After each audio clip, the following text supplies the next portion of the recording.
एक खास शख्सियत के साथ मुलाकात। देखिए जयदेव पटेल के साथ नंबर 1 इंडिया न्यूज पर रोजाना रात 9 बजे।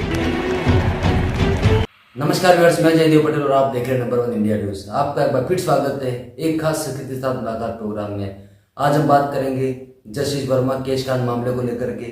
अब लोकसभा स्पीकर ओम बिरला की तरफ से 3 सदस्यीय कमेटी का गठन किया गया है। ऐसे में अब ये जो जांच है महाभियोग चलाने की जो प्रक्रिया है ये किस तरीके की आगे बढ़ेगी, इन्हें तामुद्र बात करने के लिए हमारे साथ खास मेहमान है इलाहाबाद हाईकोर्ट के पूर्व जज जस्टिस आदित्यनाथ मित्तल।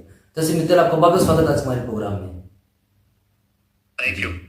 जस्टिस मित्तल, आपसे मेरा पहला सवाल है कि जस्टिस वर्मा केश कांड मामले को लेकर के अब लोकसभा स्पीकर द्वारा 3 सदस्यीय कमेटी का गठन किया गया है, इस पर आपकी प्रतिक्रिया।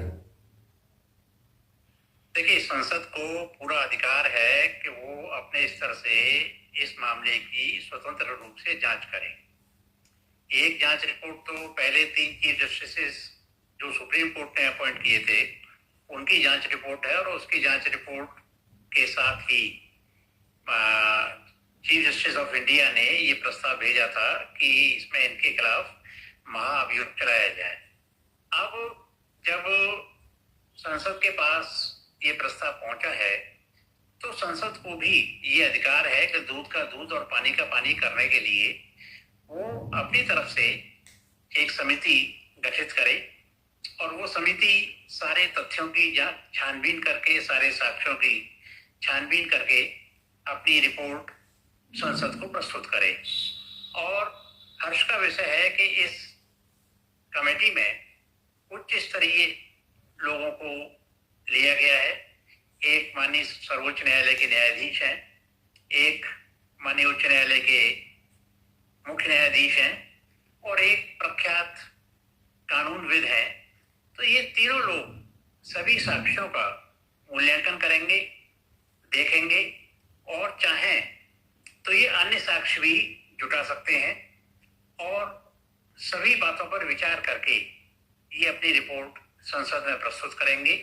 और संसद उस रिपोर्ट के आधार पर तथा पूर्व में जो जांच समिति गठित हुई थी उसके आधार पर यह निर्णय ले पाएगी कि क्या जस्टिस वर्मा वास्तव में दोषी हैं, कदाचार के दोषी हैं अथवा नहीं हैं।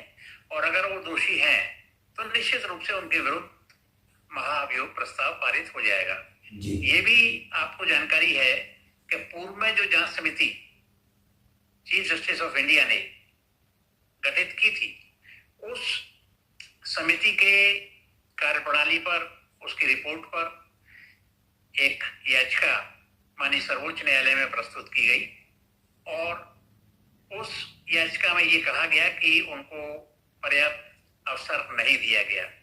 परंतु माननीय सर्वोच्च न्यायालय ने उनके स्तर को नहीं माना और उनकी वो याचिका खारिज कर दी। याचिका खारिज करने का तात्पर्य यही है कि जो रिपोर्ट सर्वोच्च न्यायालय के मुख्य न्यायाधीश द्वारा गठित कमेटी ने प्रस्तुत की थी, सर्वोच्च न्यायालय पहले प्रशासनिक रूप से उस पर सहमत थी और अब न्यायिक रूप से उस पर सहमत है। और उस जांच रिपोर्ट में कोई ऐसा फ्लॉ नहीं है कि जिसके आधार पर जो महाभियोग की कार्रवाई है या जो तत्कालीन मुख्य न्यायाधीश महोदय का जो रिकमेंडेशन है उसको निरस्त किया जाए। तो ये संसद का भी अपना एक विवेकाधिकार है, स्वतंत्र संस्था है, वो सर्वोच्च न्यायालय की रिपोर्ट से बाध्य नहीं है।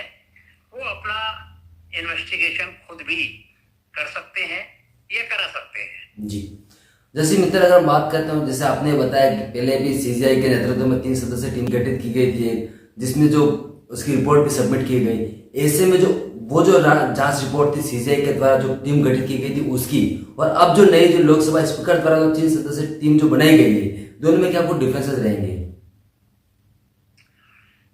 देखिए, ये तो दूसरी रिपोर्ट आने के बाद ही मालूम पड़ेगा कि दोनों में कोई डिफरेंसेस आते हैं या नहीं आते हैं।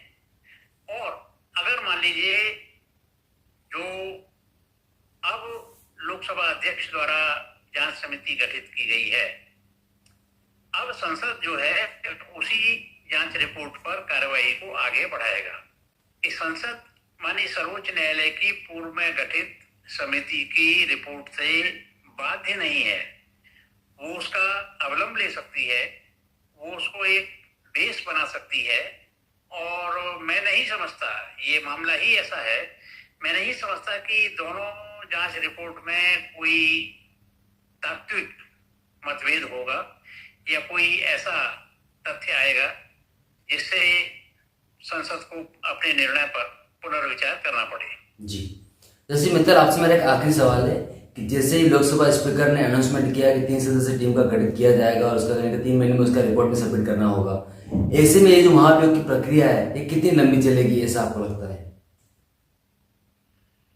देखिए, ये तो जांच रिपोर्ट आने के बाद वो जांच रिपोर्ट सदन के सामने रखी जाएगी, सदन के सारे सदस्यों को उसकी प्रतिलिपि दी जाएगी, सदन के सभी सदस्य उस पर विचार करेंगे, उस पर अपने विचार प्रस्तुत कर सकते हैं, आपत्ति भी प्रस्तुत कर सकते हैं, समर्थन भी प्रस्तुत कर सकते हैं।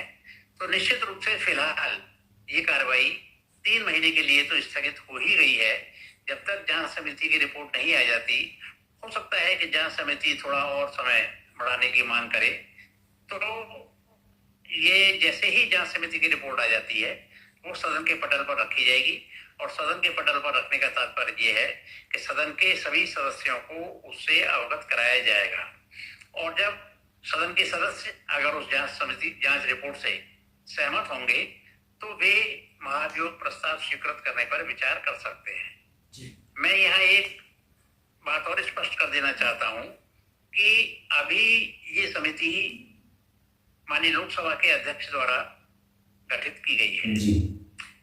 अगर लोकसभा द्वारा उनके विरुद्ध महाभियोग प्रस्ताव पारित हो जाता है तो उसे राज्यसभा में भी पारित कराना होगा, और राज्यसभा को भी स्वतंत्र रूप से ये अधिकार प्राप्त है कि वो भी कोई अन्य कमेटी गठित करके उस पर उनकी प्रतिक्रिया मांगे और उस पर अपना जो भी विवेक है उसके अनुसार उस पर निर्णय लें। दोनों सदन स्वतंत्र हैं, राज्यसभा भी और लोकसभा भी। जी, जैसे मित्र आपने हमारे लिए समय निकाला, हम जानकारी हमारे साथ साझा करी, उसके लिए आपको बहुत बहुत धन्यवाद।